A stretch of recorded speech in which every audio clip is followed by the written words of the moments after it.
श्री राधे कृष्ण शिक्षण केंद्र में आपका स्वागत है।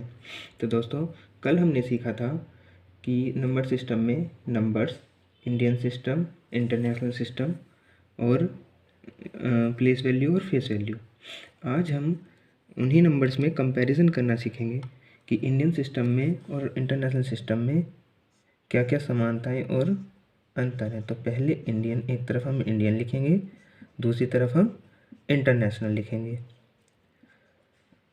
इंटरनेशनल, तो इंडियन में यहाँ पर क्या आएगा, जिसे हम इंडियन में वंश बोलते हैं, तो इंटरनेशनल में भी क्या होता है, वंश होता है।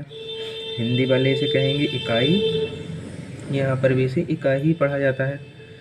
टेंस होगा अगर इंडियन में तो उसे हम दहाई बोलते हैं, इंटरनेशनल में भी टेंस ही होता है, यानी कि ये भी क्या होगा, दहाई। अगला हमारा होता है 100, तो 100 को हम बोलते हैं सैकड़ा, तो इंटरनेशनल में भी क्या होता है, हमारा 100 ही होता है, यानी कि सैकड़ा होता है। लेकिन इसमें जब हम बोलते हैं 1000 यानी कि 1000, तो यहाँ पर भी क्या होता है, 1000 ही होता है, यानी कि 1000। यहाँ पर होता है 10,000, शॉर्ट में लिख देते हैं 10,000। यहाँ पर भी क्या होता है 10,000, यानी कि यहाँ तक तो सेम ही होते हैं दोनों सिस्टम। चेंजेस यहाँ से आता है। 10,000 के बाद हम कहते हैं इंडियन सिस्टम में 1 लाख, यानी कि 1 लाख, तो यहाँ पर हो जाता है 100,000। और 10 लाख, इंडियन सिस्टम में 10 लाख होता है, इंटरनेशनल में वो क्या हो जाता है, 1 मिलियन। और यहाँ पर हो जाएगा 10 लाख के बाद हम कहाँ पे पहुँचते हैं, 1 करोड़ पे, तो 1 करोड़ को इसमें क्या बोला जाता है, 10 मिलियन। फिर आएगा यहाँ पर 10 करोड़, 10 करोड़ को क्या बोलेंगे, 100 मिलियन।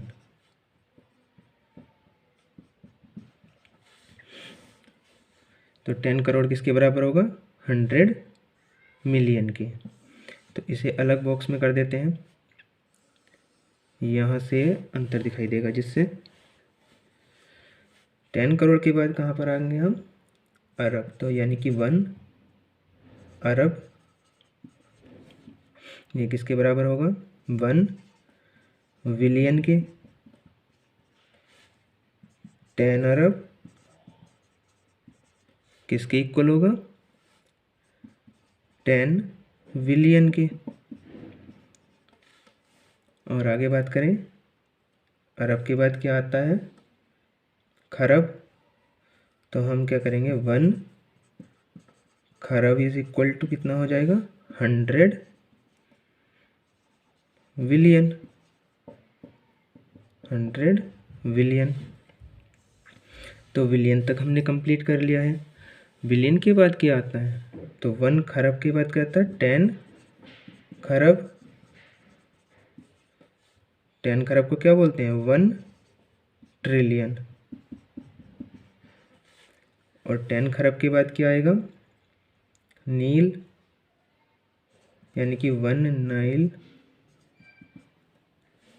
इज इक्वल टू हो जाएगा क्या, 10 ट्रिलियन। और 10 नील होंगे हमारे किसके बराबर, 100 ट्रिलियन के। बस यहाँ तक ही हमें क्या करना था, कंपैरिजन देखना था, क्योंकि ट्रिलियन से आगे ज़्यादा आवश्यकता पड़ेगी नहीं। तो इस तरह से हम इंडियन सिस्टम और इंटरनेशनल सिस्टम में कंपैरिजन कर सकते हैं। अब इससे अगला टॉपिक देखते हैं। दोस्तों, हमने अभी तक इंडियन और इंटरनेशनल सिस्टम सीख लिया है। अब हम आते हैं संख्याओं के ऊपर कि कितने तरह की संख्याएं होती हैं। तो संख्याएं कई तरह की होती हैं। जैसे संख्याओं के टाइप हैं, पहली संख्या है हमारी प्राकृतिक संख्या, इन्हें हम क्या बोलते हैं, नेचुरल नंबर्स। तो ये नेचुरल नंबर्स होते क्या हैं, नेचुरल नंबर्स हमारे 1 से स्टार्ट होते हैं, 1 2 3 4 5 6 एंड अप टू इन्फिनिटी। यानी जहाँ तक आप नंबर्स लिखोगे, ये सीरीज़ जो स्टार्ट होती है प्राकृतिक संख्याओं की या नेचुरल नंबर्स, वो काउंटिंग नंबर्स भी बोले जाते हैं क्योंकि ये 1 से स्टार्ट होते हैं। तो नेचुरल नंबर क्या होंगे कि जो 1 से स्टार्ट हों और इन्फिनिटी तक जाएं। अगले हैं पूर्ण संख्या यानी कि होल नंबर, इंग्लिश वाले बोलेंगे होल नंबर्स। तो होल नंबर क्या होते हैं? इस नेचुरल नंबर की सीरीज में 0 ऐड हो जाएगा तो ये बन जाएंगे हमारे पूर्ण संख्या या होल नंबर्स। बस 0 ऐड करना है इसमें। अगले होता है परिमेय। परिमेय से पहले इंटीजर की बात कर लेते हैं, यानी पूर्णांक, पूर्णांक संख्या या फिर इंटीजर्स। तो इंटीजर्स नंबर कौन से होंगे हमारे? जो माइनस इन्फिनिटी से तो शुरू होंगे, -3 -2 -1, 0 भी इंक्लूड होगा और सारे प्लस वाले नंबर्स भी होंगे उसके पास। तो वे क्या हो जाएंगे हमारे पूर्णांक संख्या या इंटीजर नंबर। अब इन्हीं में एक होते हैं हमारे सम संख्या, जिन्हें बोला जाता है इवन नंबर। इवन नंबर कौन से होते हैं हमारे? जो 2 से क्या हो जाए, डिवाइड हो जाएं या विभाजित हों। ऐसी संख्याएं क्या कहलाती हैं हमारी? सम संख्याएं कहलाती हैं। तो ये सीरीज स्टार्ट होती है हमारी 0 2 4 6 8 एंड सो ऑन। यानी कि ये जितने भी नंबर्स हैं हमारे नेचुरल, ये नेचुरल नंबर की सीरीज़ है। तो हमारी 2 से स्टार्ट होती है सम संख्याओं की। अगर हम होल नंबर की बात करें तो ये वाली सीरीज होती है 0 से शुरू, ये होल नंबर की सीरीज़ है। और जब हमसे क्वेश्चन पूछा जाता है कि सबसे छोटी सम संख्या कौन सी होती है, तो हम 2 बोलते हैं। अगर वो कहे कि सबसे छोटी नेचुरल या प्राकृतिक संख्या कौन सी है सम संख्या, तो वो हो जाएगी 2। और हम अगर बात करें पूर्णांकों में तो ये -8 -4 -2 ये संख्याएं ये तो सम हैं, लेकिन कैसी हैं? इंटीजर नंबर्स हैं। तो सबसे छोटा इंटीजर नंबर तो नहीं होगा और ना ही सबसे बड़ा कोई इंटीजर नंबर होता है। तो हमारे क्वेश्चन जो पूछा जाता है, या तो सबसे छोटी नेचुरल यानी प्राकृतिक सम संख्या पूछी जाती है, या सबसे छोटी पूर्ण संख्या पूछी जाती है। तो सबसे छोटी पूर्ण संख्या सम संख्या क्या होगी? 2। और सबसे छोटी प्राकृतिक सम संख्या जो होगी वो होगी 2। सम संख्या के बाद कौन सी आएगी? विषम संख्या। अगर हम बात करें विषम संख्या क्या होती है? जो 2 से विभाजित ना हो, 2 से विभाजित ना हो, या फिर ये कह सकते हैं जो सम ना हो, क्योंकि जो 2 से विभाजित होगी वो तो सम संख्या होगी। तो ये वाली सीरीज हमारी कहाँ से स्टार्ट होती है? 1 3 5 7 9 11 एंड सो ऑन। तो जो 2 से डिवाइड नहीं होते वो क्या हो जाती है? हमारी विषम संख्याएं हो जाती हैं। तो सबसे छोटी विषम संख्या क्या होगी? 1। ये चाहे हम किसके नेचुरल नंबर की बात करें या होल नंबर की बात करें। तो यहाँ तक क्लियर है। आई होप आप लोग समझ गए होंगे कि क्या ऐसी संख्याएं होती हैं। अब और दूसरी तरह की संख्याएं होंगी, उन्हें पढ़ेंगे। अगली है अभाज्य संख्या यानी कि प्राइम नंबर्स। प्राइम नंबर्स वे नंबर्स होते हैं जिनके केवल 2 फैक्टर हों। दो फैक्टर हों। और दो फैक्टर कौन कौन से? एक तो वही संख्या होगी और दूसरा क्या होगा? 1। जैसे मैं बात करूं 2, तो 2 मल्टीप्लाई 1, इसके केवल दो ही फैक्टर हैं, 2 और 1, यानी कि वह संख्या और 1। तो ये क्या होगा? हमारा प्राइम नंबर। ठीक है। और ये 2 जो है सबसे छोटा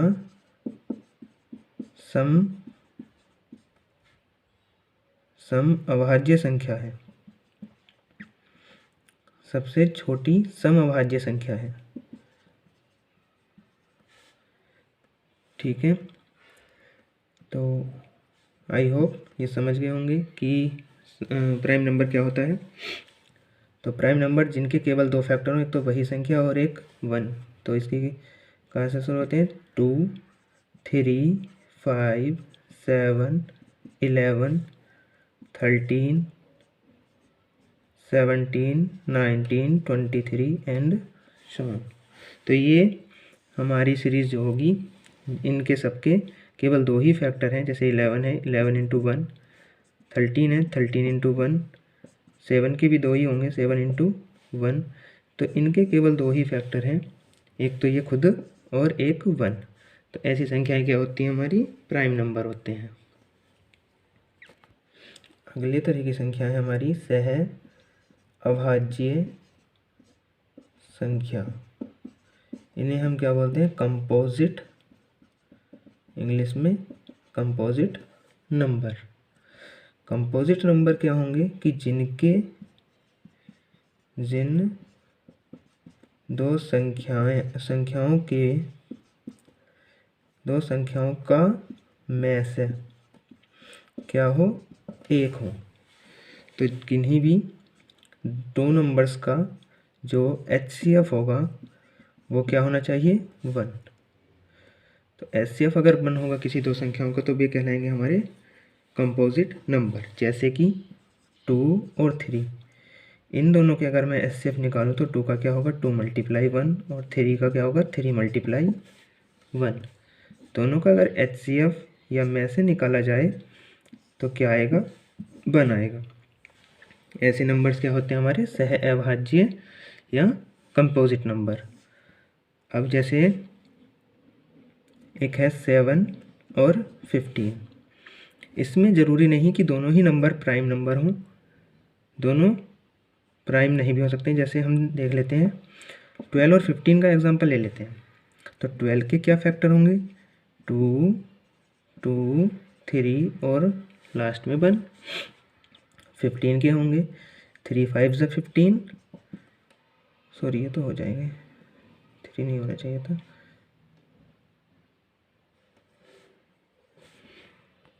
इसे दोस्तों 8 कर लेते हैं, 8। तो यहाँ पर भी आ जाएगा 2। तो इन दोनों का जो HCF है वो क्या होगा? 1 होगा, क्योंकि यहाँ पर और कोई भी फैक्टर मैच नहीं हो रहा। तो भले से ही ये दोनों नंबर्स जो हैं प्राइम नहीं हैं, तब भी ये क्या है? दोनों आपस में कंपोजिट नंबर हैं। आई होप आप लोग समझ गए होंगे। अगला देखते हैं। अगले हैं हमारे परिमेय संख्या।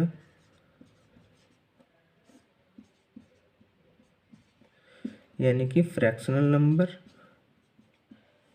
नहीं फ्रैक्शनल, भिन्नात्मक संख्या। क्या होंगे? भिन्नात्मक संख्या, फ्रैक्शनल नंबर्स।